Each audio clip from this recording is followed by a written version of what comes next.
Hello and welcome to my channel. My name's Chloe, and if you're new here, I make lifestyle vlogs and talk about things that, generally speaking, that I'm quite interested in, and I just bring you along for the ride, almost like a little bit of a digital diary, essentially. And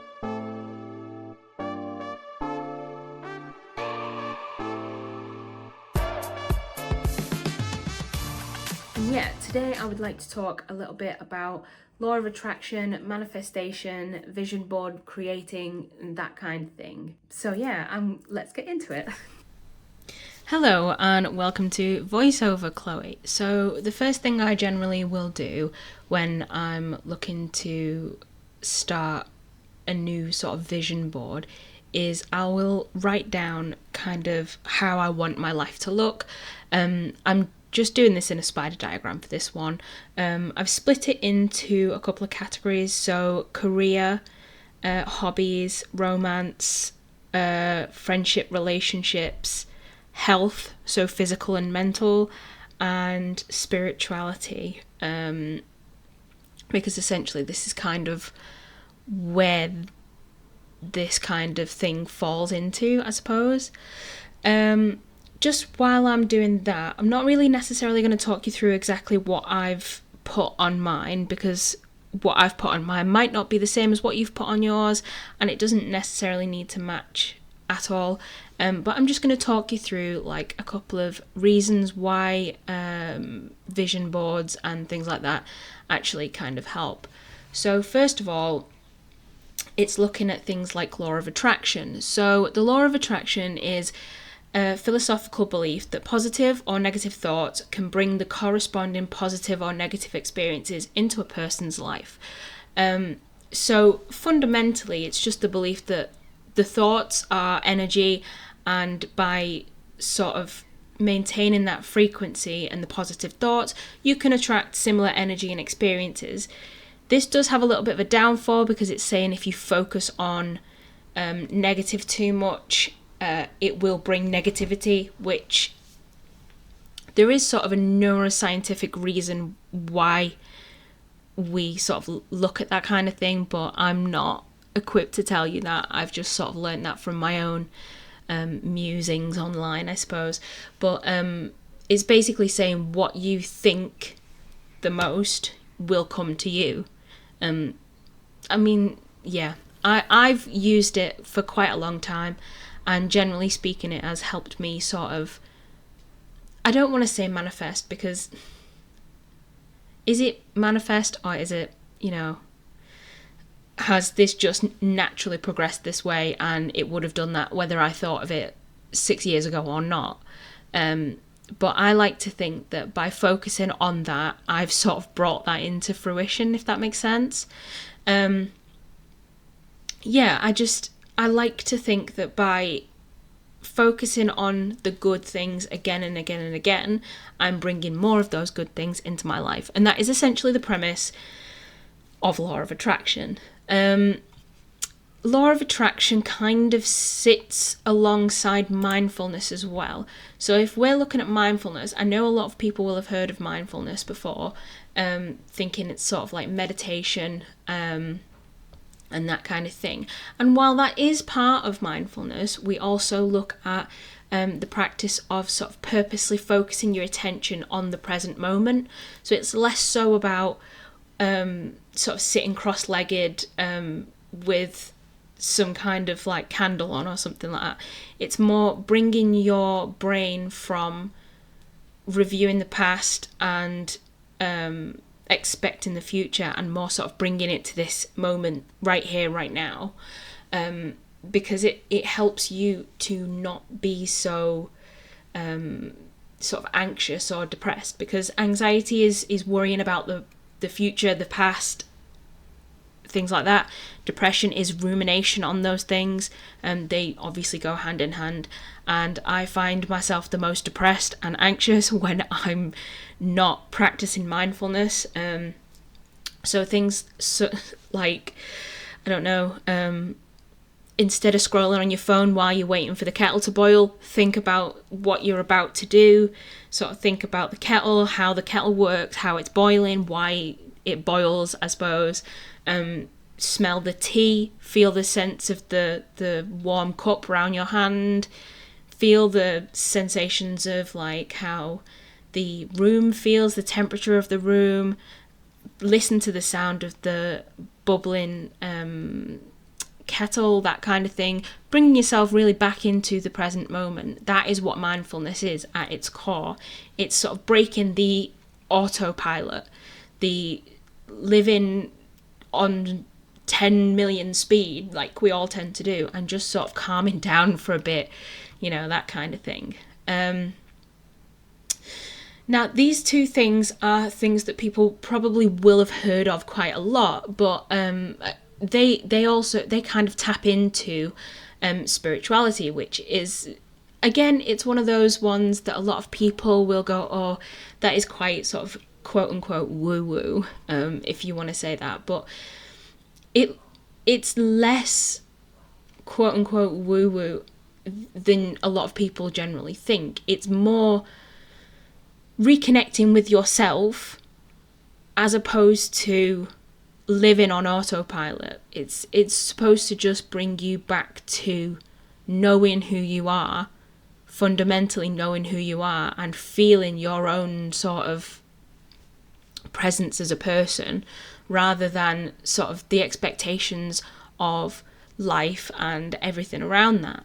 So spirituality is basically sort of a broad personal human experience focused on sort of seeking the ultimate purpose, like meaning, create a connection to something sort of larger than yourself.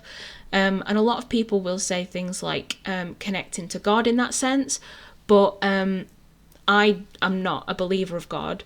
I'm more a believer of sort of the world and energy and a connection to nature, as opposed to like one God, if that makes sense. So I just sort of use it as a way to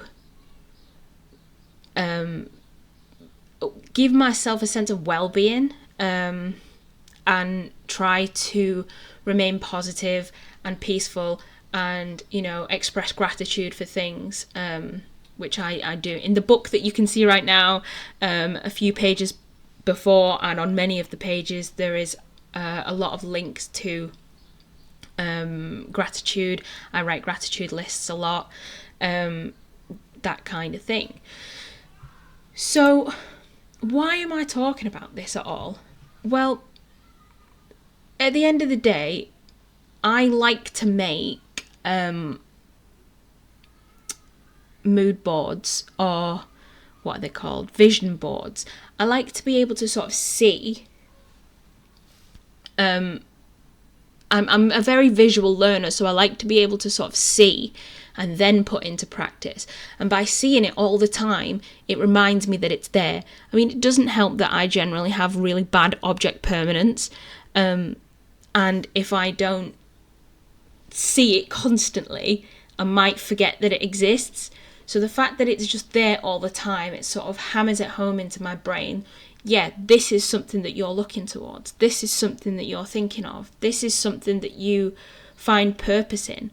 And basically, after having written down how I want my life to look, I have then sort of translated that into images. So instead of just having it written down in a book that I close back all the time, and then I do open this book every single day, but it's not as visual, say, as a vision board.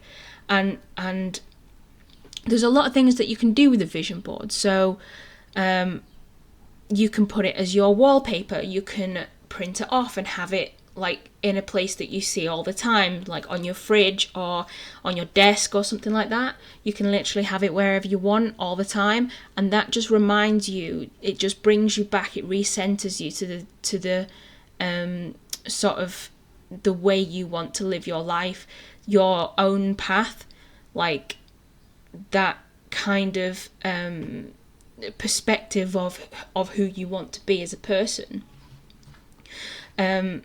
And this kind of thing, it honestly, it just genuinely helps me. I've got I've got millions of, not millions exactly, but like I've got a load of vision boards I've made prior, which have led me up to this point. So in 2020, when I was sort of at my worst mental health and I decided I've had enough, I want to do better for myself, I started by doing this exact thing. I said, well, how do I want my life to look? Because I didn't know. At that point, I was 22, 23. I didn't know what I wanted to do in life. I was a bit stuck, and I just said, well, I don't want to not explore the world. So I want to explore the world. I want to feel better in myself. I want to eat healthier. I want to have more fun. I want to have a relationship with someone. I want to feel love for myself and for someone else. I want to buy a house. I want to get a degree. And so I wrote all that down, and to keep reminding myself of it every single day, I made a collage. And this one, it was when Wilkinson's, if anyone remembers Wilco, it was when that was still open, and I ordered the sort of pin boards, and I put those up on my wall, and I printed out my pictures. I cut them out by hand, and I got some from magazines as well, which is a way that you can do this if you want to be more resourceful with crafty things. If you have that kind of thing, you can do that as well. And I pinned them to the board, and every day when I woke up, they were opposite my bed. I woke up, I looked at them, and I went, this is what I'm working towards every single day. And I am there now. I have, 6 years later, I have done almost every single thing that was on that list, amongst other things, and some things I maybe have changed direction on a little bit. Some things have maybe came with a little bit of a sort of a speed bump, I want to say, a very long speed bump, but a speed bump, and things have changed direction because of circumstances, which, you know, happens. But the point is, by creating your own vision board, you are creating an idea of the life that you want to live. It's creating where you want to go with your life. It's how you want to express your life in a visual sense. And that all sort of comes down to, like, just being who you want to be, and being, I don't want to say the best version of yourself, but being your favourite version of yourself. That was a phrase I used a lot a few years ago that I'd forgotten about. Be your favourite version of yourself. And yeah, that long time ago, I didn't know that 6 years later I would be sat in my own house filming a YouTube video. I didn't know that I would be sat in my own house that I bought with my loving partner. I didn't know that I would have a teaching job after finishing a degree, and I didn't know that I would have a Bachelor of the Arts honours degree. I didn't know any of that. I didn't know I'd be working my way towards a master's. I didn't know any of that. But what I did know was I wanted better for myself, and I wanted to be a version of myself that was proud of those things and actually had something to be proud of, because at that moment in time I was kind of stuck. And by just doing the simple act of, what do I want my life to look like, who do I want to be, that is what led me to the place that I'm at now. And at first, when I first interacted with mindfulness, I laughed in its face. I laughed in its face so hard. I said, absolutely not are you getting me to sit there and think of all this woo-woo stuff. Genuinely, I was doing a form of counselling, and they suggested we practice mindfulness, and I was like, that sounds like utter, you know. And I literally just laughed in their face. And it was only years and years later when I sat down and went, actually, I've tried this mindfulness malarkey, and it's actually not too bad for you, really. And it's kind of progressed. And I've always kind of had a sense of, you know, I have the crystals and I have the tarot cards, and I like that kind of thing. I like burning the Palo Santo and sage to feel like a cleanse, and I like to wear the crystal bracelets and that kind of thing. But I'm not sitting here saying that a rock on my wrist is gonna be the only reason that I do well in life. It's not that. It's just a reminder, isn't it?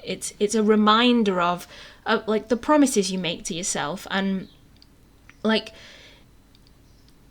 so not, I don't want to compare this to anything, but it's a similar way to how potentially a Christian would wear a cross because they feel that connects them to their faith. My faith is me.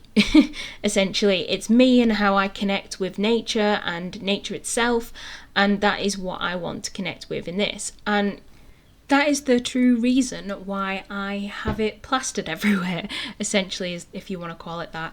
I like the constant reminders of who I want to be, the next step on myself, and the sort of path that I am wanting to take in my life. I love being able to sort of see where I'm heading to, and then reflecting on the past. When I've finally gotten to a stage where I want to be, I can look back at the vision boards that I made and think about who I was at the time that I made them and who I am now.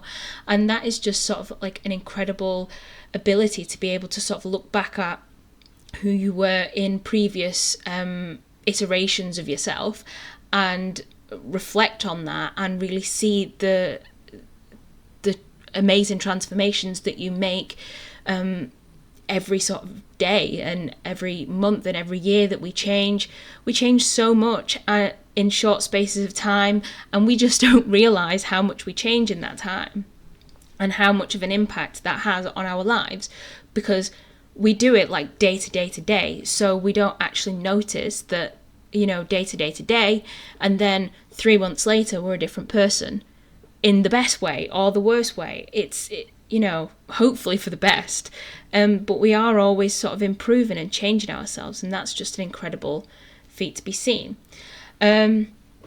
So when I've made my vision boards, what I generally will do is put them in a place that I will see all the time, and this time I chose the first one on here to become my background on my computer. I do like the others, and I am going to have those printed off to put above my desk. But for now, just wanting to focus on the next step, on the next path that I'm taking. And yeah, thank you all for watching my video on how I make my vision boards and why it matters to me. And I would love to see you again sometime. Thank you so much for being here. I'm so grateful to have had you with me. Don't forget to like, comment, subscribe, send to someone who you think might like it, and also leave me a comment down below on whether you like mindfulness, whether you are willing to give it a go, or whether you think it's all woo-woo.